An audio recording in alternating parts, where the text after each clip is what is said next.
Tensions between the United States and Iran have escalated sharply as a fragile ceasefire teeters on the brink of collapse, with both sides issuing stark warnings that they are fully prepared to return to open conflict if negotiations fail.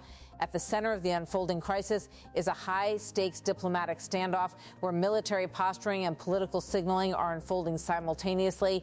While there are ongoing efforts to revive talks, the atmosphere remains deeply strained, shaped by mistrust, competing demands, and unresolved grievances that have accumulated over years of confrontation. Officials in Washington have indicated that Vice President J.D. Vance was prepared to travel back to Islamabad for a second round of negotiations aimed at preventing a full-scale war. The choice of Pakistan as a diplomatic venue reflects its strategic positioning and established channels with both sides. However, Tehran has not confirmed its participation, casting doubt over whether meaningful dialogue can resume in time to salvage the ceasefire. Iranian authorities have instead accused the United States of undermining the truce through recent actions in the strategically critical Strait of Hormuz. The reported seizure of a vessel and the enforcement of a blockade targeting Iranian ports have intensified tensions, with Tehran framing these moves as direct violations of the agreement. From Washington's perspective, the pressure tactics appear to be part of a broader strategy to force concessions. President Donald Trump has taken a firm stance, making it clear that the United States will maintain its blockade until a comprehensive agreement is reached with Iran. His messaging has been consistent and forceful, emphasizing leverage over compromise. In a public statement, he dismissed speculation that his administration was under urgency to finalize a deal. "I am under no pressure to make a deal," he said, reinforcing the idea that the United States believes time is on its side. At the same time, he expressed confidence that negotiations would eventually succeed, suggesting that any forthcoming agreement would surpass previous arrangements in both scope and effectiveness. The reference was unmistakably directed toward the Joint Comprehensive Plan of Action, the landmark nuclear accord that once defined U.S.-Iran relations. That agreement, brokered in 2015, sought to limit Iran's nuclear capabilities in exchange for sanctions relief.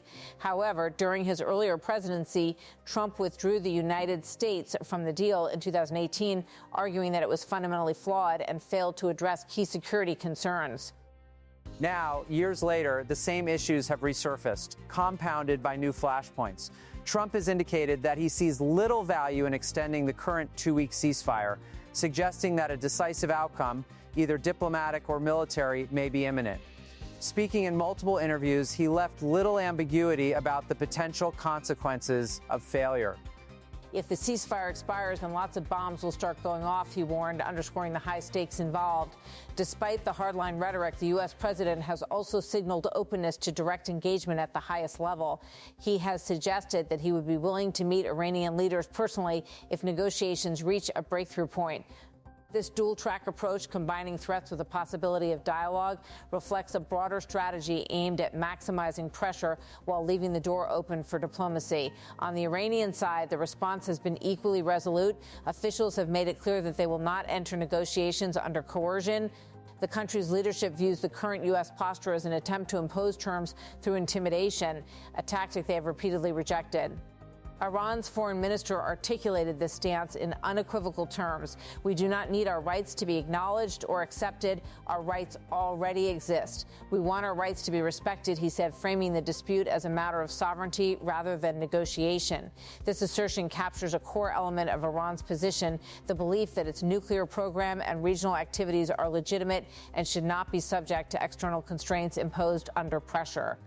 The emphasis on rights reflects long-standing grievances about perceived double standards and external interference. Meanwhile, Iran's parliamentary leadership has issued its own warning.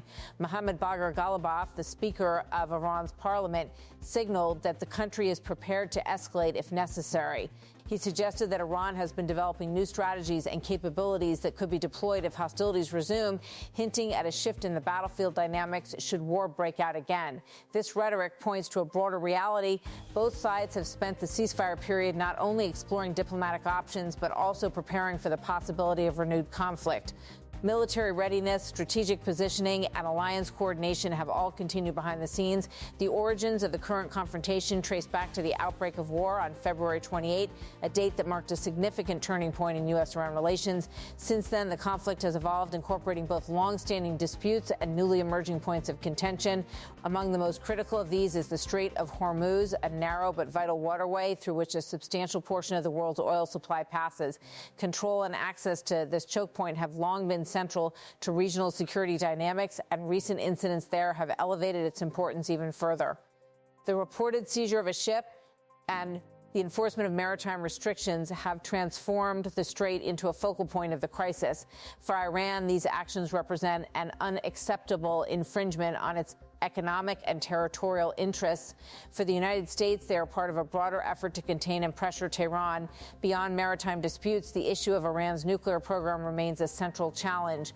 Concerns about uranium enrichment levels, stockpiles, and potential weaponization continue to dominate the strategic calculations of both sides. These concerns are not new, but they have gained renewed urgency in the context of the current conflict. The collapse of the JCPOA removed a key framework for managing these issues, leaving a vacuum that has yet to be filled.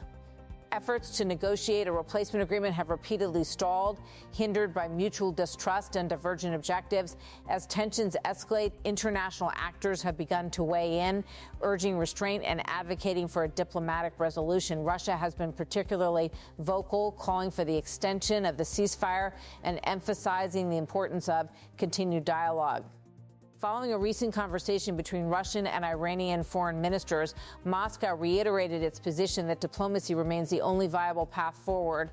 This intervention highlights the broader geopolitical implications of the crisis, which extends beyond bilateral relations to affect global stability. The involvement of external powers adds another layer of complexity to an already intricate situation. Each actor brings its own interests, alliances, and strategic considerations, shaping the overall trajectory of the conflict. For now, the immediate focus remains on whether the ceasefire can be preserved. The clock is ticking, and the window for de-escalation is rapidly narrowing. Diplomatic channels remain open, but they are under immense strain, tested by competing narratives and hardline positions.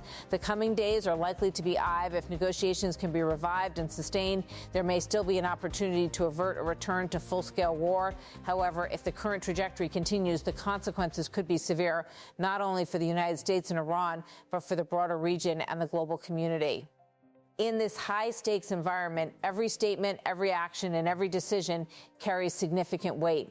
The balance between conflict and compromise is delicate, and the outcome remains uncertain. What is clear, however, is that the situation has reached a critical juncture, one that will shape the future of U.S.-Iran relations for years to come.